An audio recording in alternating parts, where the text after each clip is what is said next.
అప్పటికీ ఇప్పటికీ ఎప్పటికీ మన రక్షణ కొరకు మనం స్మరించవలసినటువంటి పట్టాభిషేకం, ఆ పట్టాభిషేకం వలన వచ్చినటువంటి నామం గోవిందనామం. కాబట్టి ఇప్పుడు సుందరవదనారవింద గోవింద. విష్ణువు యొక్క పేరు విశ్వం. విష్ణువు అంటే వ్యాపకత్వం, అంతటా నిండిపోయినవాడు. అంతర్బహిశ్చ తత్సర్వం వ్యాప్య నారాయణ స్థిత. హరిమయము విశ్వమంతయు హరి విశ్వమయుండు, హరిమయము కాని ద్రవ్యము పరమాణువు లేదు వంశ పావన వింటే. అసలు ఆ శ్రీ మహావిష్ణువు నిండనటువంటిది ఈ లోకంలో ఏదీ లేదు, అన్నీ ఆయనే. మాయ చేత నామరూపములుగా కనపడుతున్నాయి. అంతటా నిండిపోయినటువంటి పరమాత్మ మాంసనేత్రానికి కనపడతాడా? కనపడ్డావు. అటువంటి వాడు ఒక రూపంగా, ఒక వ్యక్తిగా మన ముందు కనపడ్డాడు అనుకోండి, అది ఏదో గంభీరమూర్తిగా అంత ఎత్తున నిలబడి చాలా పెద్దవాడిగా ఏదో శాసనం చేస్తున్నట్లుగా ఓ ముద్ర పట్టి కూర్చున్నవాడు కాడు. చూడగానే మన మనసు కూడా రంజిల్లిపోయి చిరునవ్వుతో చూడడానికి వీలైనటువంటి మూర్తి 7 ఏళ్ల పిల్లాడు. 7 ఏళ్ల పిల్లవాడు ఇన్నేళ్ల విశ్వానికి రక్షకుడు. ఎప్పుడు అంతటా వ్యాపించిన వాడు మార్పు చెంది కంటికి కనపడితే ఇదిగో ఇంత చిన్న పిల్లవాడిగా కనపడుతున్నాడు. గోవిందుడిగా నామంతో లోకరక్షణ భారాన్ని వహిస్తున్నాడు. ఎందుకని? మిగిలినవన్నీ గౌణములు, ఇది తను సంపాదించుకున్న నామం. 7 రాత్రులు 7 పగళ్ళు తన కష్టపడితే వచ్చిన నామం.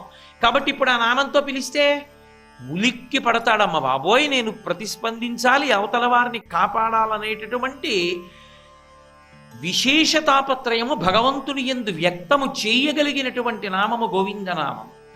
కాబట్టి ఇప్పుడు అంత చిన్న పిల్లవాడిని పరబ్రహ్మతత్వంగా చూసినప్పుడు మనసు మురిసిపోయి లగ్నం అవుతుంది.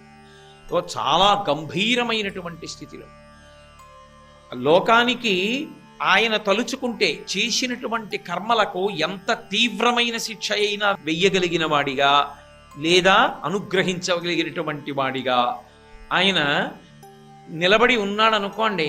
అంత త్వర చేసి లోపలికి వెళ్ళి ఆయన దగ్గర నిలబడ్డం, ఆయన పాదాలు పట్టుకోవడం అంత తేలికైనటువంటి విషయం ఏం కాదు.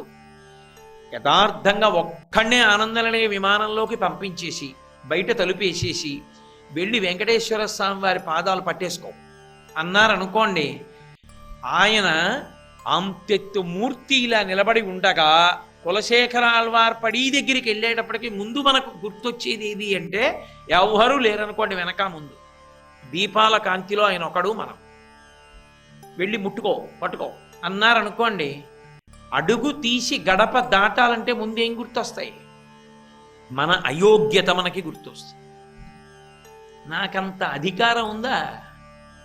నేను దానికి తగిన అర్హత పొందినవాడినా? ఏమిరా నువ్వేం చేశావో నాకు తెలీదా ఇన్నాళ్ళ నుంచి అని అడిగితే అన్న భయం ఉంటుంది. అన్ని మూర్తుల దగ్గర మనసు అలా నిలబెట్టేయడం అంత తేలిక కాదు. అదే 7 ఏళ్ల పిల్లాడిలా కూర్చుని ఉన్నాడు అనుకోండి, ఎంత తేలిగ్గా ఉంటుంది వెళ్ళి చెప్పుకోవడం. ఏదో స్వామి తప్పైపోయింది క్షమించండి ఓ పిల్లాన్ని బతిమాలుకున్నట్టుగా బతిమాలుకోవడం. ఓ తాతగారు మనవడి దగ్గరికి వెళ్ళి కూర్చుని ఏదో తాతగారు పట్టుకుంటే జారి కింద పడ్డాడు అనుకోండి, తాతగారి మీద వాడికి కోపం వస్తే తాతగారు ఏదో మనవడిని బతిమాలుకున్నట్టుగా 7 ఏళ్ల పిల్లవాడితో మాట్లాడుకోవడం ఎంత తొందరగా మనసు లగ్నం అవుతుంది.